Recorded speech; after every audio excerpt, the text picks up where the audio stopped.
It's official. Labour's century-old fortress has fallen. The unthinkable just happened in Wales. And for Sir Keir Starmer, it's a political earthquake that could shake the entire United Kingdom.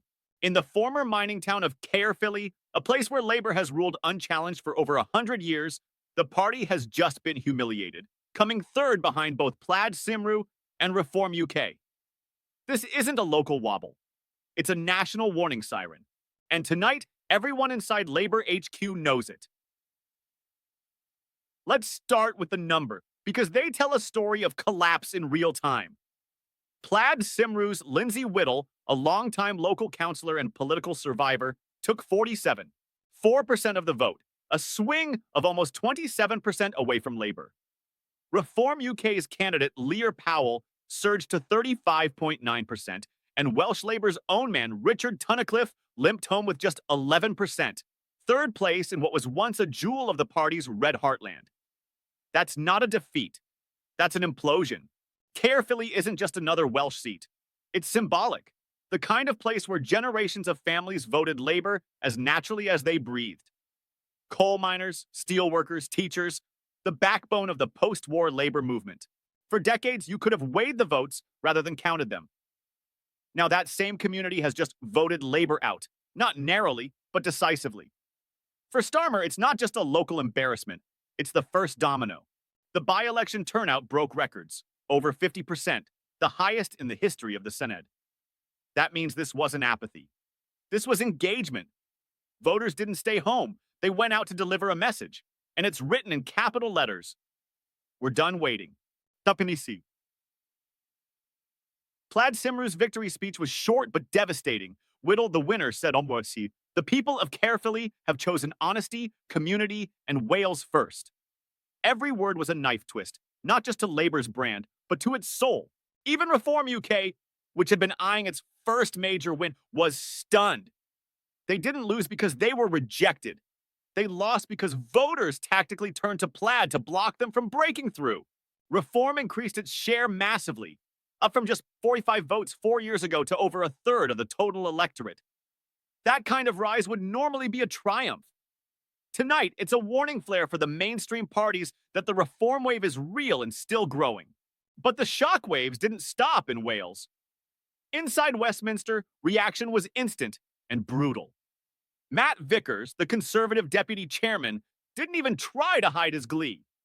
Speaking on Sky News, he said, "People often vote to send a message in a by-election, and people have told Labour they're not happy.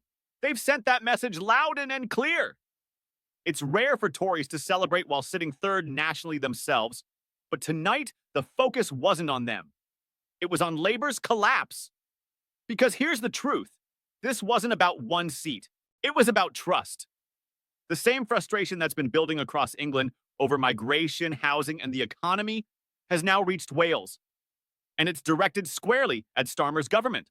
In every pub and community hall from Swansea to Cardiff, people say the same thing. Labour's changed, but not in a way that feels like them. And then came the vultures, the Greens, the activists, the disillusioned progressives, all smelling blood in the water. Zach Polanski, deputy leader of the Green Party, didn't wait 24 hours. He told The Independent, "When I said we intended to replace Labour, I meant it." It sounded delusional 6 months ago. It doesn't tonight.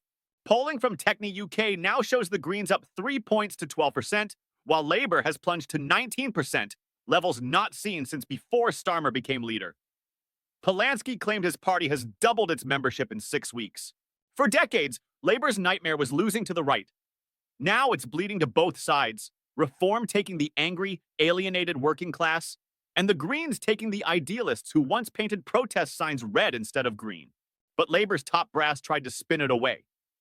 Nick Thomas Simons, Cabinet Office Minister and loyal soldier, went on BBC Radio 4's Today program to insist the result was not a defeat for Starmerism. He said, "It's about tackling underlying issues people raised on the doorstep. We're listening to them. We've called out reform time and time again." It sounded calm. It sounded rehearsed. It sounded empty. Because when a party loses a seat it's held since before the First World War, there's no spin big enough to cover the crater. Even the left inside Labour is starting to say it aloud. Neil Lawson, head of the progressive pressure group Compass, didn't hold back. The voters of Caerphilly have shown two things. They'll vote tactically for a progressive alternative to reform, but they no longer view Labour as progressive. Labour needs a massive reset before May, or they'll be wiped out. That word, progressive, used to be Labour's heartbeat. Now it's a ghost. So how did it come to this? For years, Labour counted Wales as safe territory, a red firewall against English volatility. But what happens when that firewall starts to crack? The answer is what we saw tonight, a political realignment decades in the making. Plaid Cymru positioned itself as the party of dignity and community, a home for those who feel betrayed by London and unheard by Cardiff alike. Reform UK took the opposite pitch. Fury, rebellion, rebellion against elites, migration, the system itself. And Labour? It stood in the middle, trying to be everything to everyone, and he ended up being nothing to anyone. For ordinary Welsh voters, the message was simple. Labour no longer sounds like the people it used to represent. It sounds like politicians, and that's fatal. Inside the Labour machine tonight, panic is setting in. Private briefings describe a loss of connection. Staffers are already whispering about reset strategies and Starmer fatigue.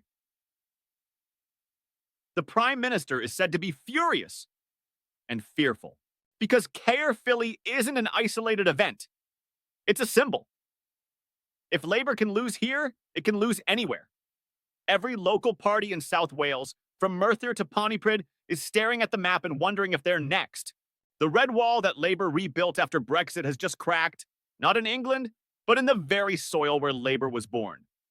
The imagery is brutal. The minor statues, the town halls built by Labour mayors, the banners and community clubs that still hang faded and proud. For over a century, Caerphilly was the embodiment of working-class loyalty. Now, the same people who once wore red rosettes like family badges have turned away, not out of betrayal, but exhaustion. The sentiment across Wales tonight isn't anger. It's resignation, the quiet, dangerous kind. The feeling that politics doesn't change lives anymore, that every promise melts into policy speak, that even the party of workers forgot what work feels like. Plaid Cymru's win will be remembered for its symbolism, a nationalist victory not just over Westminster, but over complacency. And Reform's second-place finish proves something else entirely. Britain's political battlefield is being redrawn by those who were never supposed to be on it. As one local man in Caerphilly told ITV News, Labour's been promising us better lives since my grandfather's time. We're still waiting, so now I'm done waiting. That's not a quote. That's the epitaph for a political era. Tomorrow morning, the headlines will write themselves. Red Wall crumbles in Wales. Starmer's third-place humiliation. Labour loses its soul. But beneath the headlines, a deeper truth is emerging, one that terrifies strategists from London to Edinburgh. Britain isn't just turning on Labour. It's turning away from the idea that any of the old parties can still deliver. If you zoom out, Caerphilly looks like one by-election in one corner of one country. Zoom in, and it looks like the start of something much bigger. The moment when the Labour machine finally realized that red doesn't mean loyalty anymore. Starmer promised stability. What he got was a warning, written not in polls or punditry, but in ballots. A century-long story just ended, and the next chapter has already begun, painted not in red, but in green, gray, and gold. This is BritBuzz UK, and the aftershocks of Caerphilly are only just beginning. Because if Labour can lose Caerphilly, they can lose Britain.